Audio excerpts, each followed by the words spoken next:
Hi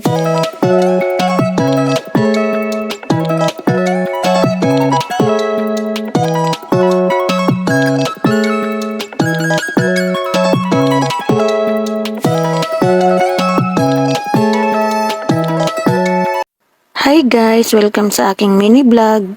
So ngayon nga, maaga akong gumising para magluto at maghugas.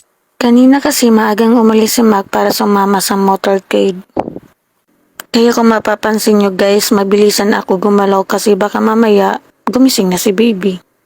Alam nyo naman kapag tulog ang baby, doon mo magagawa lahat ng trabaho mo.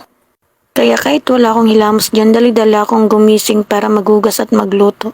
Kapag kasi ina ka na, hindi mo na maiisip magsuklay o maghilamos. Iisipin mo kasi yun dapat tapusing mga trabaho. Habang naghuhugas pala ako dyan, narinig ko na si Bibing umiiyak. Kaya ako naman dali-dali na akong gumawa ng almusal niya. Guys, kung maririnig nyo pala ang ingay kasi gawa ng electric pan. Gabi na kasi ako nagbo-voice over, hindi naman pwedeng patayin yung electric pan kasi si Bibi tulog. Kinuha ko na pala si Bibi para pakain ang almusal niya. At ito na nga, pinapakain ko na siya ng almusal niya. Guys, kung mapapansin nyo, ang tahimik ni Bibi kasi mas gusto niya si Papa niya nagpapakain sa kanya. Iwan ko sa batang yan, pag ako lagi siyang naiyak, pag si Papa niya tuwang-tuwa yan. Yung mga anak nyo kapag babae, Papa's girl? Mag-comment nga kayo dyan kung ganon din ba ang anak nyo. Guys, kung nakikita nyo yung itsura ko, haggard na haggard ako dyan. Habang kasi nagpapakain ako kay Bibi, may bumibili. Wala pa kasi yung tindera ko. Kaya ako, pabalik-balik sa tindahan. Mamaya kasi may bumibili. Sa mga oras nga niyan guys, gutom na ako kasi wala pa akong almusal. Kahit kape, hindi pa ako nagkakape. Alam nyo naman, kapag ina ka na, uunahin mo yung anak mo. Siguro guys, hindi naman tayo lahat para-pareho kasi may nakikita naman akong magulang na mas inuunan nila ang sarili nila kaysa mga anak nila. Pero hindi naman yung big deal kasi may mga kanya-kanya naman tayong dahilan kung bakit inuunan nila ang sarili nila. So ayun na nga guys, nakapagtimpla na pala ako ng kape dyan. Kaya habang nagpapakain ako kay Bibi, nagkakape na din ako. Pinagsabay ko na ang pagkakape ko kasi wala naman magbabantay kay Bibi. Guys, sa totoo lang, madaming anak na hindi na ginagalang ang kanilang mga magulang. Kaya minsan napapaisip din ako kasi sobra-sobra pala ang sakripisyo ng magulang sa atin. Mahirap pala talaga mag-alaga ng bata kasi ranas na ranas ko na ngayon. Kaya guys, habang buhay pang mga magulang natin, dapat iparamdam natin yung pagmamahal na dapat para sa kanila. Guys, kung napansin nyo pala, dumating na pala ang tindera ko. Late na daw kasi siya nagising kaya late na siyang pumunta dito. Kaya pinakape ko muna. Guys, kung mapapansin nyo pala si Bibi dyan, ang lungkot-lungkot. Kinakausap ko yan, hindi na imik kasi hinahanap niya pala si Dede niya, Dede daw. Mahal na mahal niya talaga si Papa niya kasi kapag umaalis si Papa niya, laging tinatawag Dede, Dede. Makikita nyo pala guys, pinapaliguan ko na din si Baby. Kapag kasi napaliguan na ang bata, mamaya niyan matutulog na sila. Kaya guys, kung anong nakikita nyo ngayon, ganun din yung ginagawa ng nanay nyo nung bata pa kayo. Kaya sobra-sobra talagang sakripisyo ng mga magulang sa anak. Meron din mga magulang na hindi naging perfecto sa kanilang anak na hindi magawa yung mga dapat responsibilidad bilang mga magulang. Pero guys, tandaan nyo, magulang pa rin natin sila.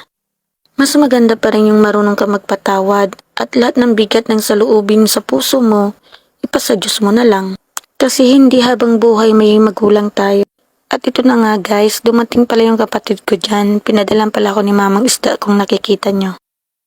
Diba ang bait ni mama at papa, kahit may mga asawa na kami, hindi pa rin sila nakakalimot at ganun din kami. Kung anong meron kami, binibigyan din namin ang mga magulang namin. Hindi man kami naging perfectong mga anak, pero ito lang masasabi ko, mahal na mahal namin ang mga magulang namin. Kaya thankful ako sa Panginoon kasi sila yung pinagkaloob sa amin bilang mga magulang namin. So ayun na nga, sobrang haba na ng kwento ko sa inyo. Parang may napansin ako, kanina pa ako naglilinis ng isda, hindi pa rin ako matapos-tapos.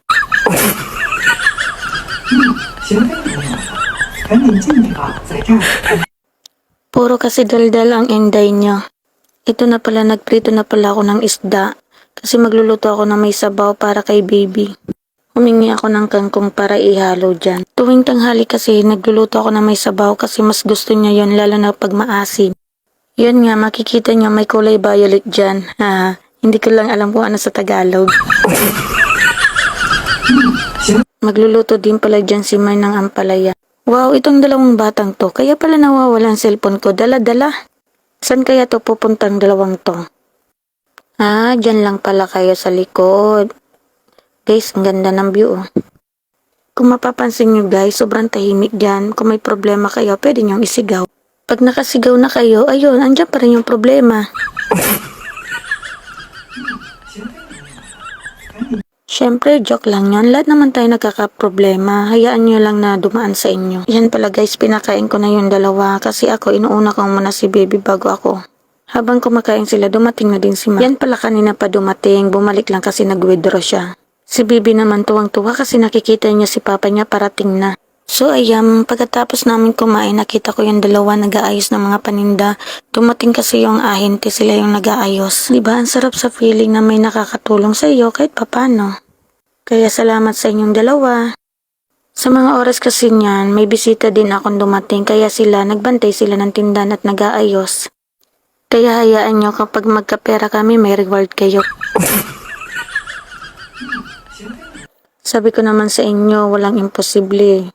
Malay mo, ibibigay talaga yun ni Lord para sa atin. So ayan guys, gabi na pala dyan, kakain na pala kami. Pagkatapos namin kumain pala kami ng chicheria. Ayan, nag-uusap-usap, kwentuhan.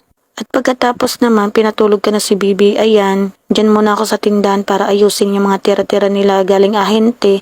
Kahit gabi na, kailangan mo pa rin ayusin. Ganon talaga kapag may tindahan ka. Dapat pala gagawa ko ng yellow dyan kaso walang plastic, hindi nakabili si Makat, nakalimutan niya. Yun tuloy, wala kaming pambayad sa kuryente. So ayun nga guys, habang nag-aayos ako dyan, dumating si Mac at pinagalitan pa ako. Sabi niya bukas na daw at baka mahulog ako dyan. So ayun guys, salamat sa panonood. Thank you for watching at sana